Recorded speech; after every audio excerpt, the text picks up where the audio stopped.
Good evening বন্ধুরা, welcome back to my channel. প্রত্যেক দিনের মতো আমি মৌমিতা নিয়ে চলে এসেছি নতুন দিনে নতুন আরেকটা ভিডিও, শুধুমাত্র আপনাদের জন্য। আমার কাছের দূরের সকল বন্ধুদেরকে আমন্ত্রণ জানাই আমার ডেইলি ব্লগস চ্যানেলে। আশা করি ভগবানের কৃপায় আপনারা সকলে ভালো আছেন, আমরাও ভালো। আজকে গুড ইভিনিং বলার কারণটা হচ্ছে এখন বাজে ঘড়িতে 8:05 আর একদম দেখতে পাচ্ছেন একটু সাজুগুজু করেছি, খুব একটা বেশি নয়, কারণ সাজুগুজুর কারণটা এখন আপনাদের বলবো। আর ছেলের মা দুজনে আমরা রেডি হয়ে গেছি। তো আমরা রেডি হয়েছি একটা জায়গায় যাব বলে, সেটা হচ্ছে খুব স্পেশাল একটা জায়গা, আমার ছোটবেলার বান্ধবীর বাড়ি। তার মেয়ের আজকে বার্থডে আছে, আর ছেলেও কিন্তু মানে আমার বন্ধু বান্ধবী যারা আছে, আমার ছেলেরও তো মানে আমার ছেলের বয়সী হচ্ছে তাদের ছেলে মেয়ে। তো সেক্ষেত্রে কি হয়, ওরাও কিন্তু খুব মজা করে। তো ও আজকে একদম সন্ধ্যে থেকে একটু পড়েছে, কিন্তু হ্যাঁ যার বার্থডে আছে তার সে অনেকটাই ছোট, কারণ আমার ওই বান্ধবীটার মেয়েটা হচ্ছে মাত্র এবার 3 বছর পূর্ণ হলো। কিন্তু তবুও বলো, তোমার সাথে খেলতে ভালোবাসে না? ও আবার মানে ছোট বাচ্চারা যেগুলো খেলা খেলে সেগুলো ওনার পছন্দ না, উনি এদের সাথে খেলবে, মানে যারা বড়। ও খেলবে ক্রিকেট ফুটবল, এই যে ও ক্রিকেট ফুটবল খেলে। তো আজকে ওর বার্থডে আছে, সে কয়েকজন বন্ধু বান্ধবী যাব আর ওখানে এনজয় করব, সবকিছু আপনাদের সাথে শেয়ার করব। তো ভাবলাম আজকের এই ব্লগটা এখান থেকেই শুরু করি, আর চলুন দেখা যাক কি হয় না হয়।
ছোটোবেলার বন্ধুদের কথাটা মানে কাউকে ভাষায় প্রকাশ করা যাবে না, এটা প্রত্যেকের জীবনেই, তাই না?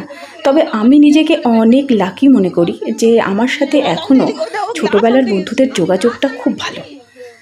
তো একটা কি হয় যে বাড়ির আমরা যাবতীয় যা করি সেটা আলাদা, বা অনেক পরিচিতি মহলের সাথেও বন্ধুত্ব হয়েছে সেটাও আলাদা, কিন্তু যখন এই লেভেলে চলে আসি তখন নিজের কথা আর কিছুই মনে থাকে না।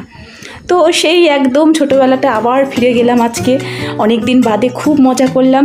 পুচকিটার জন্মদিনে পুচকিটা তো সেই মজা করেছে, বাচ্চারাও মজা করেছে, আর সঙ্গে আমরাও। আর এই আমরা এখন বসে পড়লাম একটু খেতে। তো এখানে সবার হাজব্যান্ডগুলো একদিকে বসে পড়েছে, আর আজকে কি করেছি, একদম হাজব্যান্ডের সাথে তাদের দিয়ে দিয়েছি। আমরা 4 বান্ধবী একসাথে, না 4 নয়, মানে মিষ্টি, মানে যার মেয়ের জন্মদিন সে বসতে পারেনি, আমরা 3 বান্ধবী, তবে ও পাশে দাঁড়িয়েছিল। এই যে পাশে দাঁড়িয়ে আছে, ও আমাদের সাথে গল্প করছে আর আমরা খাচ্ছি। তো আজকের দিনটা সত্যি মানে খুব আনন্দ করে কাটালাম, খুবই আনন্দ হলো। আজকে যেন সকাল থেকেই ভাবছিলাম কখন দেখা হবে, কখন আবার হিসেব নিকেশ ছাড়া গল্প হবে, যেখানে কোনো বাইন্ডিং নেই যে আমরা কোন কথা বলবো আর কোন কথা বলবো না। আর এখানে আমার ছেলে আর আমার বান্ধবীর ছেলে দুজনেই কিন্তু বন্ধু, যেহেতু একই বয়সী, ওদের দেখা হলে ওরা কিন্তু নিজেদের খেলতে শুরু করে দেয়। আরেকটা বান্ধবীর ছেলেও আছে, কিন্তু সে এখন আইসক্রিম খাচ্ছে, তো তাইও একটু ওই পাশে দাঁড়িয়ে আছে। আর এই ছোট্ট পুচকিটা সেই সন্ধ্যে থেকে দেখছি একইভাবে লাফালাফি করে যাচ্ছে, একরকমভাবে, কোনো থামা, কোনো ওর সিনই নেই থামার, ও একরকমভাবেই লাফাচ্ছে।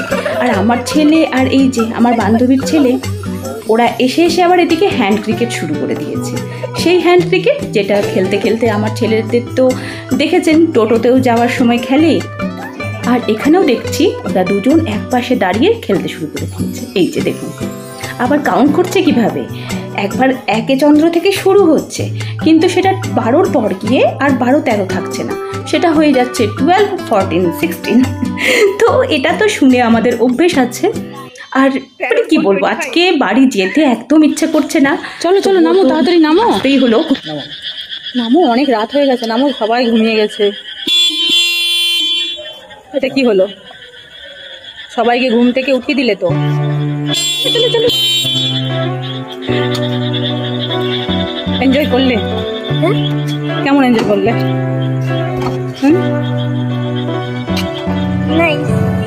নাইস।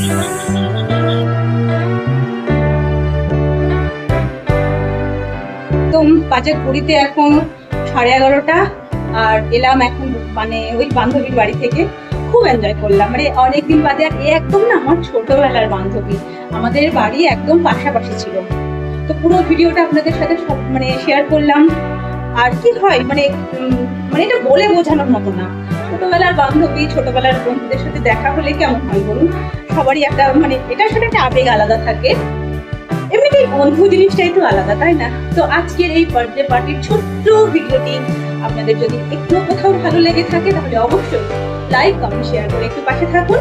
আর নতুনরা যদি কেউ আমার ভিডিওটি আপনাদের ভালো লেগে থাকে তাহলে অবশ্যই চ্যানেলটি সাবস্ক্রাইব করে নিন আর বেল আইকনটি প্রেস করে দিন। তাহলে আজকের ভিডিও এই পর্যন্তই থাক। কথা মতো আগামীকাল বিকেল 5টায়, যদি আপনারা বলেন সন্ধ্যে 5টা সেটাও হবে, মানে বিকেল হোক বা সন্ধ্যে হোক, 5টা PM, 5 PM আমার চ্যানেলে আবার নতুন একটি ব্লগ চলে আসবে। তাহলে সবাই সুস্থ থাকুন, ভালো থাকুন, আবার দেখা হচ্ছে 24 ঘন্টা বাদে। Tata, bye bye.